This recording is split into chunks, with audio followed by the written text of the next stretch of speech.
Part 1 में training का पहला फेज के बारे में बात की थी, जिसमें इक्विपमेंट डिस्ट्रीब्यूशन, म्यूजियम विजिट और रॉकक्राफ्ट के बारे में कुछ बेसिक जानकारी दी गई थी। इस पार्ट में आप देखने वाले हैं ट्रेनिंग के सबसे मज़ेदार हिस्से। तो चलो फिर शुरू करते हैं हमारा सफ़र।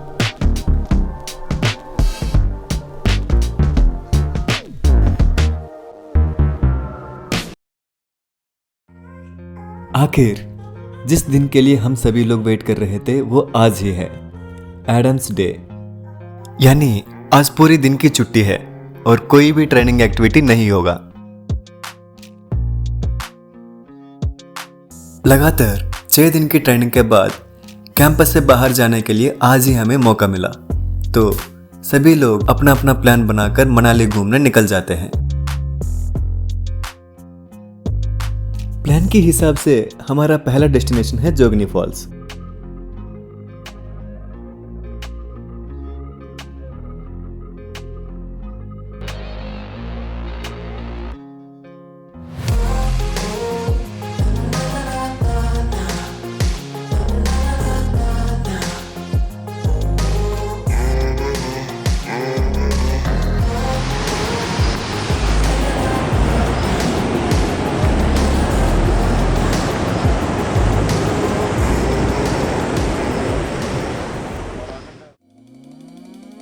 जोगनी वाटरफॉल्स पहुंचने के लिए एक छोटा सा ट्रक के दौरान गुजरना होगा, जो बिगनर्स के लिए भी आसान है। हाँ, लेकिन बारिश के मौसम में ये ट्रैक आपके लिए चैलेंजिंग बन सकता है।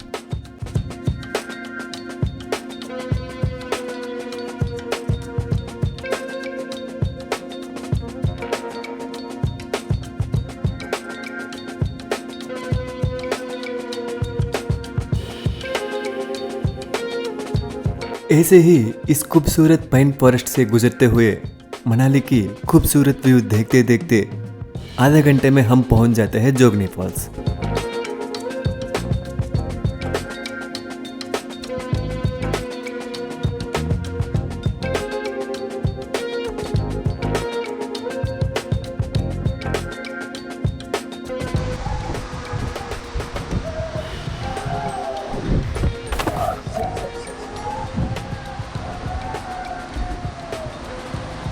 झरन की रफ्तार इतनी तेज थी कि बड़ी दूर से भी उसकी बूंदें हमारे ऊपर पड़ रहे तो हमारे कपड़े, जूते पूरी तरह से भीग गए थे।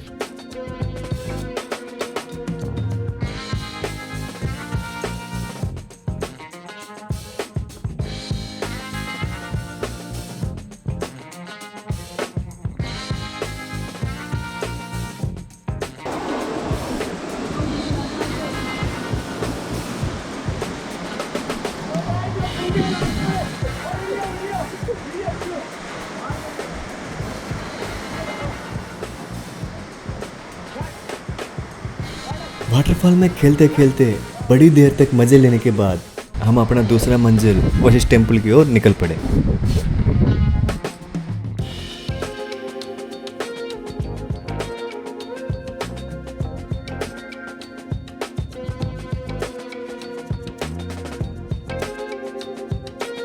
दोस्तों का सफर जोगनी वाटरफॉल कैसा रहा? आई होप अच्छा रहा होगा। अब आपको दिखाते हैं वशिष्ठ का हॉट वाटर पूल, तो चलिए हमारे साथ।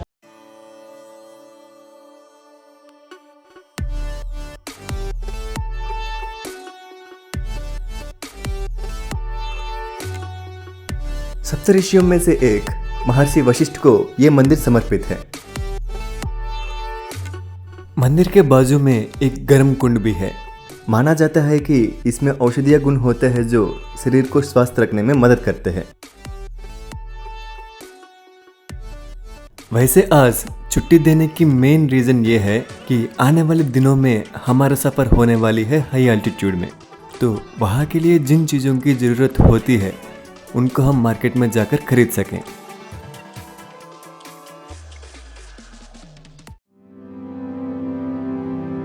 आज से हमारा ट्रेनिंग रूटीन में काफ़ी अनएक्सपेक्टेड चेंजेस आए हुए हैं, क्योंकि मनाली की वेदर कंडीशंस भी एकदम से चेंज हो गया है। कल से लगातार बारिश हो रहा है, तो मॉर्निंग पीटी की जगह पर हमें योगा करवाया गया था।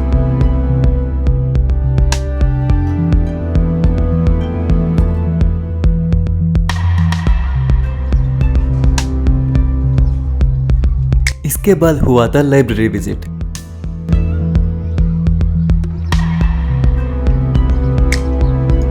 अगर माउंटेनियरिंग में किसी भी चीज के बारे में आपको जानना है तो यहाँ की किताबों में हर चीज का रेफरेंस आपको मिल जाएगा।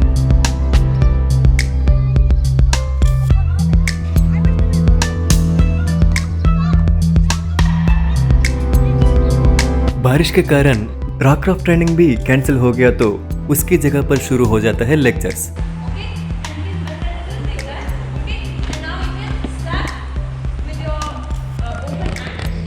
समय के साथ बारिश की रफ्तार भी बढ़ती जा रही है।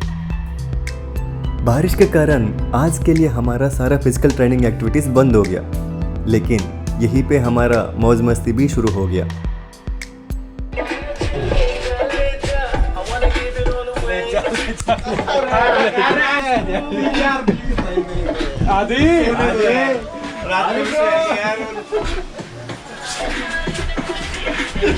एक रूम में शुरू हुआ इस छोटी सी मस्ती वाला स्पार्क धीरे धीरे बाकी रूम्स तक भी पहुंच गया। ट्रेनिंग एक्टिविटीज बंद होने के कारण लाइब्रेरी में जाकर किताब पढ़ना और लेक्चर्स सुनने के अलावा किसी के पास कुछ काम ही नहीं है तो हम भी क्या करेंगे।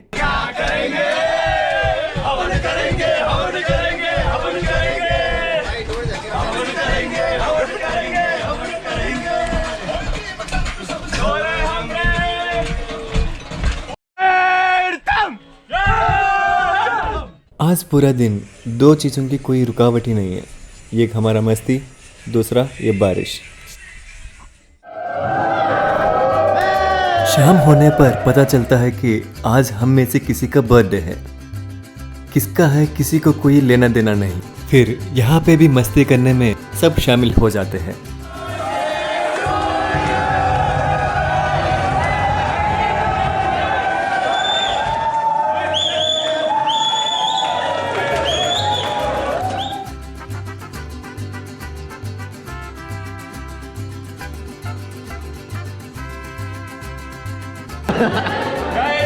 तो ये मेरा फेक बर्थडे है अपने अभिमास में बीएमसी में, तो चलो आज से यार नया फेक बर्थडे है।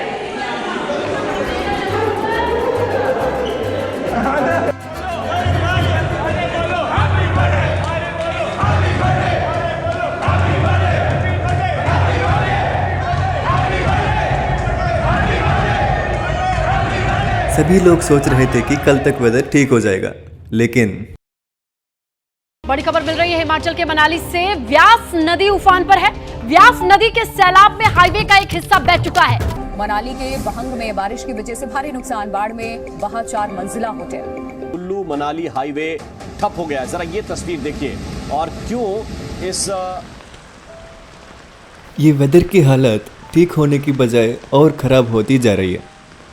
यहाँ पे जो हुआ डिजास्टर की वजह से पूरा मनाली की पावर सप्लाई बंद हो गया और मोबाइल नेटवर्क भी चला गया। बाकी दुनिया से पूरी तरह से कम्युनिकेशन कट हो गया। एक टाइम ऐसा आ गया था कि इंस्टीट्यूट की मैनेजमेंट ये कोर्स कैंसिल करने के लिए सोचने लगे थे, लेकिन मनाली से बाहर जाने के लिए कहीं रास्ता ही नहीं है तो वेदर कंडीशंस चेंज होने तक वेट करने के अलावा हमारे पास कोई दूसरा ऑप्शन भी नहीं था।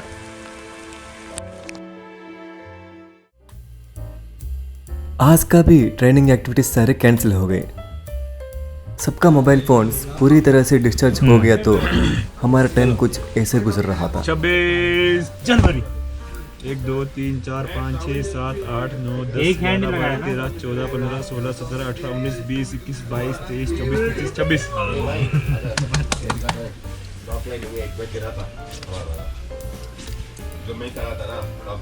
मार्च अप्रैल। तितली उड़, चिड़िया उड़, कौवा उड़, मैना उड़, भैंस उड़।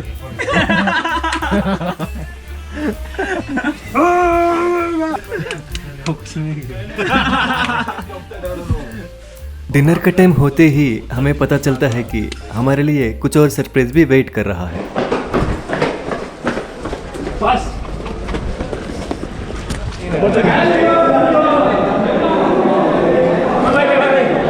वो जिन्नू कैंडल दिखी नहीं रहा, कुछ दिखी नहीं रहा। वो जिन्नू कैंडल लाइट डिनर क्यों बड़ी है कहती है अपा रोज करीदा सामने बत्ती फूल होंदी।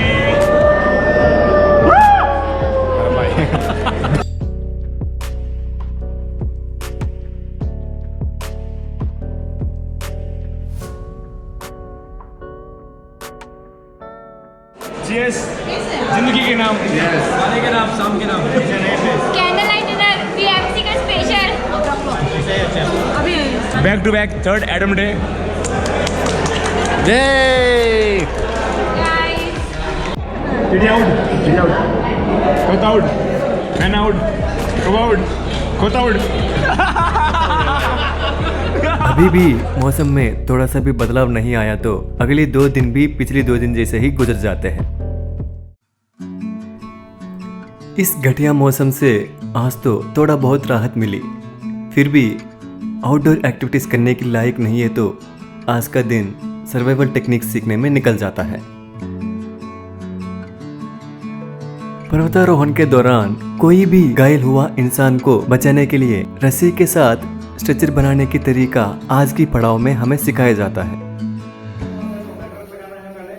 अगर आप हाई एल्टीट्यूड पे ये सब कर रहे हो तो वहां पे आप लोगों को क्या है कैजुअलिटी को स्लीपिंग बैग में बिठाना पड़ेगा, है ना। एक तो वो पहले ही बीमार है, ठीक है, उसके बाद उसको उसमें कोई भी मूवमेंट नहीं हो रही है जब तक आपका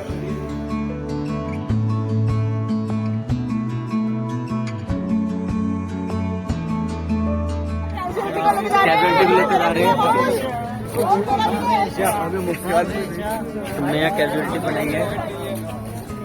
कैजुअलिटी का फेस दिखाओगा। चलो घूम जाओ।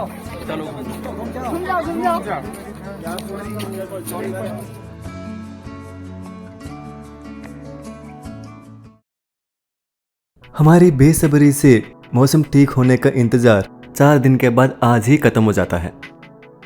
वेदर की कंडीशन पूरी तरह से ठीक हो गया तो आज से हमारा ट्रेनिंग एक्टिविटीज भी रिस्टोर हो जाते हैं। स्ट्रेंथ ट्रेनिंग के लिए आज सुबह हमारा सफर शुरू होती है सरवारी माता मंदिर की तरफ।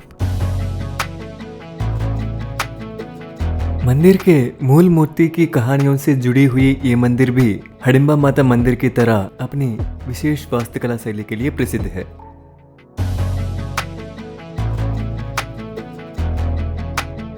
मंदिर से वापस लौटकर आज हम अपनी ट्रेनिंग की दूसरी पार्ट रिवर क्रॉसिंग के लिए तैयार हो जाते हैं। पहाड़ों में जाते वक्त कभी भी हमें नदी प्रवाह का सामना करना पड़ सकता है।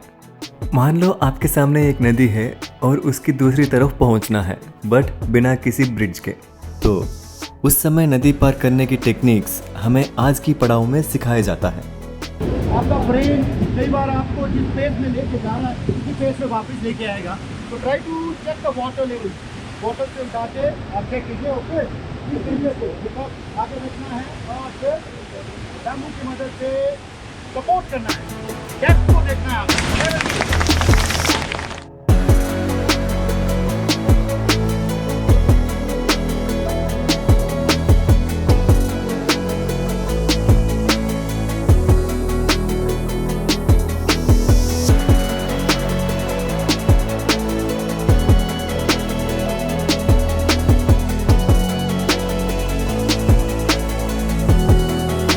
रिवर क्रॉसिंग खत्म करके वापस आने पर हमें पता चलता है कि कल से हमारा ट्रेनिंग का सेकंड फेज शुरू होने वाली है, तो उसके लिए तैयारी आज ही करने के लिए हमें इंस्ट्रक्शंस दिया जाता है। भाई लोग चल के आ रहे हो, इधर कर क्या रहे हो, कहाँ जा रहे हो तुम लोग ये बताओ। गुम्मी गुम्मी जा रहे, गुम्मी गुम्मी करने भाई जी। मार मार मार मार मार डंडे से मार मार गार्बेज बैग दारू वाला गाय। ये भी ठीक है। वाह वाह भाई वाह। गाइस बैग पैक करने का तरीका ये है। गाइस ये देखो, सबसे पहले बैग में सामान डालो। गाइस 30,000 का जूता। सबसे पहले बैग में सामान डालो, उसके बाद उसके ऊपर कूदते रहो, बस बैग पैक खत्म।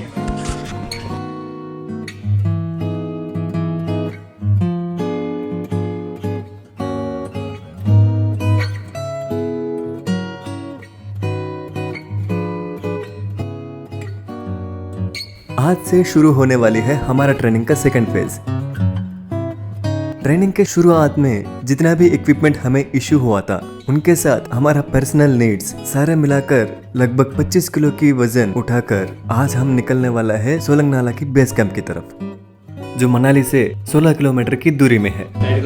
कहाँ कहाँ जा रहे हो? सोलंग 6000 इसका मकर था add on friendship add on.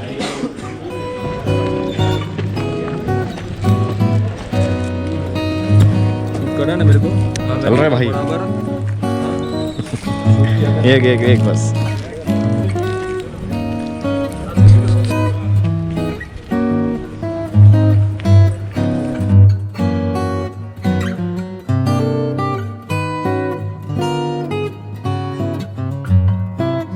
आज का डेट है 14 जुलाई और इस जगह को अगले 10-12 दिन के बाद ही हम वापस देख पाएंगे। यानी अगले 10-12 दिन तक हमारा काम सिर्फ पहाड़ों में चलना ही है। हिमालयास के सुंदर पहाड़ों से चारों तरफ घेरा हुआ मनाली आज बाढ़ के बाद दिल दहला देने वाली रूप में बदल जाता है।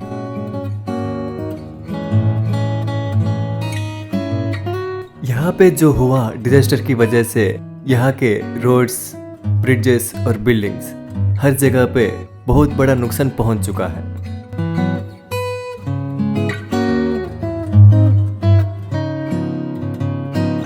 कैंपस से 3 किलोमीटर पैदल चलने के बाद ये हमारा पहला स्टॉपेज है। हमारी जो 15 दिन की मेहनत है आज के दिन के लिए थी सिर्फ, और आज सूरज दादा अपनी पूरी मेहरबानी बरसा रहे हैं हमारे पे। सुबह भटूरे खाए हमने, उसका अलग ही असर है।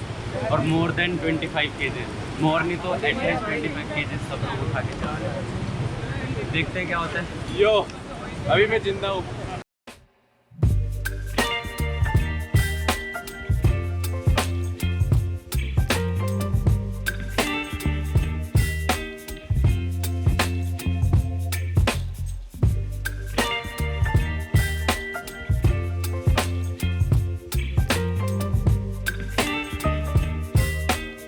माउंटेनियरिंग में फिजिकल फिटनेस के साथ मेंटल हेल्थ भी बहुत ही इम्पोर्टेंट रोल प्ले करता है, क्योंकि यहाँ पे असली एडवेंचर तो दिमाग का ही है।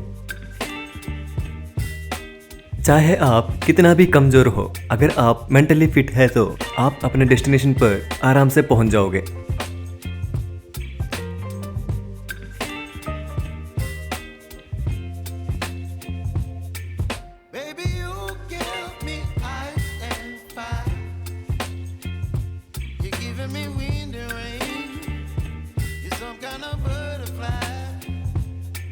सुबह करीब 9:15 बजे शुरू हुआ हमारा ये सफ़र। ऐसे बीच बीच में रेस्ट लेते लेते दोपहर को 2:30 बजे के आसपास सोलंगनाला पहुंचने से समाप्त हो जाता है।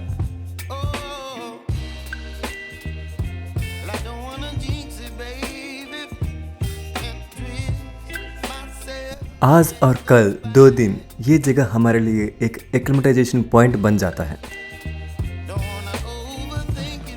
RJ bro, what happened? कैसा आज का दिन कैसा कट रहा है? आज का दिन तो बड़ी मगर धप्पा हो गया हमारे साथ। सबसे पहले पहुंचे थे हम लोग, मगर हमें टेंट में भेज दिया गया है। हमें लगा था कि कुछ अच्छी जगह भेजेंगे, हम रुक गए थे, इसलिए भाग के पहले आया हुआ है। भाग के पहले पहुंचे, मगर ये तंबू नसीब हो गया आज। चलो आज तंबू दोस्तों के नाम। इतनी दूर पैदल चलने के बाद अगर आपने सोच लिए कि अभी थोड़ी देर रेस्ट करने की मौका मिलेगा, तो नहीं। इसके बाद हम सबको लेकर जाते हैं एक्लिमेटाइजेशन वॉक पर।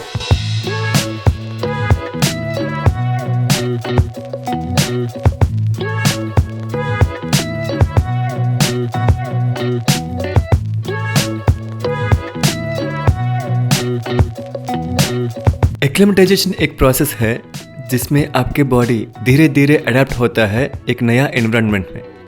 जय हिंद, जय भारत।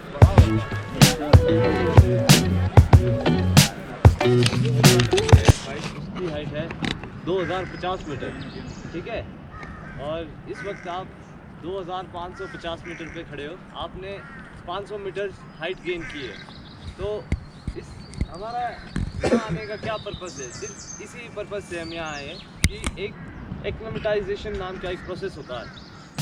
बारिश के मौसम में इस सुंदर जगह का नज़ारा ही कुछ अलग है।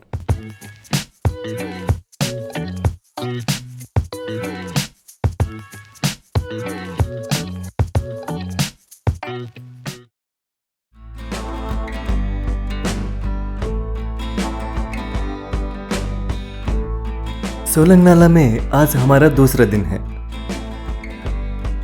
और कल जैसे आज का भी हमारा टास्क रहेगा हाइट गेनिंग, यानी एक्लिमेटाइजेशन वॉक।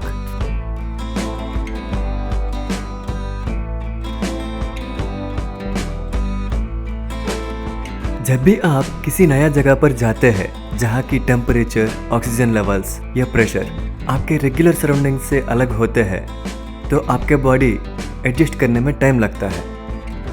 इस प्रोसेस में आपका बॉडी धीरे धीरे बदल जाता है ताकि वो नया माहौल में आराम से फंक्शन कर सके।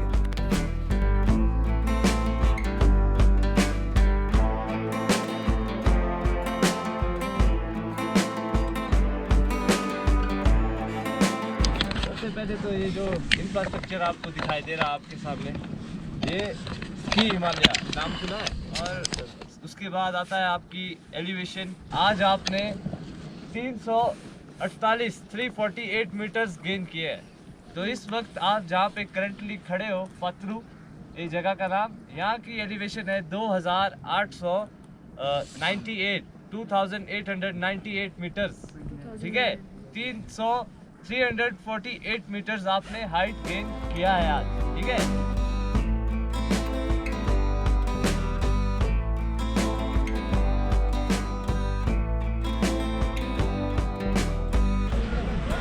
चल तू, तेरा हो जाएगा, देख नहीं बी ग्रेड मिलेगी पक्का। लाइन तेरा डिसिप्लिन ठीक नहीं है, बी ग्रेड मिलेगी देखिए तुझे। अरे गिर गया रे। शाम को फ्री टाइम मिलते ही सभी अपने अपने मनपसंद गेम्स खेलने लग जाते हैं। कुछ लोग क्रिकेट खेल रहे हैं तो कोई बिट्टू खेलने लगते हैं।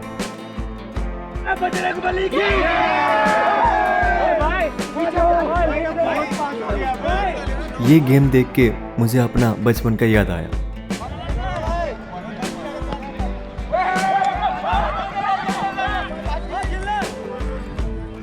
सोलंग नाला में 2 दिन की एक्लिमेटाइजेशन के बाद यहीं पे हमारा ट्रेनिंग का सेकंड फेज समाप्त हो जाती है।